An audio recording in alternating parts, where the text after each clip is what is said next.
তো একজন লিফট থেকে একটা প্রশ্ন করছো যে একটা ম্যাথ ইসাক স্যারের বইতে ঊর্ধ্বগামী লিফট G+A দিয়ে করা, কিন্তু আবার অক্ষরবত্ত বইতে সেম ম্যাথটা G-A দিয়ে করা। তাহলে আমি কি করব? তুমি ঠিকটা করবা।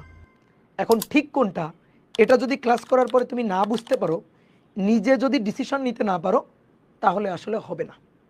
তুমি যদি কোনো এক জায়গায় ভুল সলভ দেখে, তোমার ধরো একটা বিষয় নিয়ে কনসেপ্ট ক্লিয়ার থাকার পরে তুমি যদি কোথাও একটা ভুল সলভ দেখো এবং দেখে যদি ওইটা ধরতে না পারো যেটা ভুল সলভ, তাহলে ভাইয়া তোমার কনসেপ্ট ক্লিয়ার না। তাহলে তুমি আবার ওই ক্লাসটা করো, আবার ওই টপিকটা বুঝো। ঠিক আছে?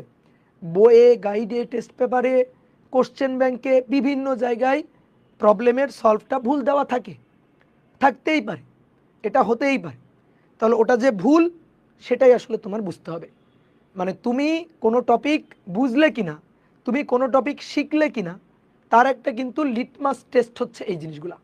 যে একটা ভুল সলভ, তুমি যদি মনে করো এটাই ঠিক, তাহলে তুমি টপিক বুঝোইনি। ঠিক আছে? তো কেউ একজন একটা প্রশ্ন করছিলা যে অক্ষরপত্র বইয়েরটা ঠিক নাকি ইসাক স্যারের বইয়েরটা ঠিক, আমি কোনটা করব? আমি কিন্তু এই প্রশ্নের উত্তর দিছি। তুমি কোনটা করবা? তুমি ঠিকটা করবা। এখন ওই ঠিকটা কিভাবে বুঝবা? ক্লাস করার পরে, টপিকটা পড়ার পরে তুমি বুঝে যাবা ঠিক কোনটা। ওকে?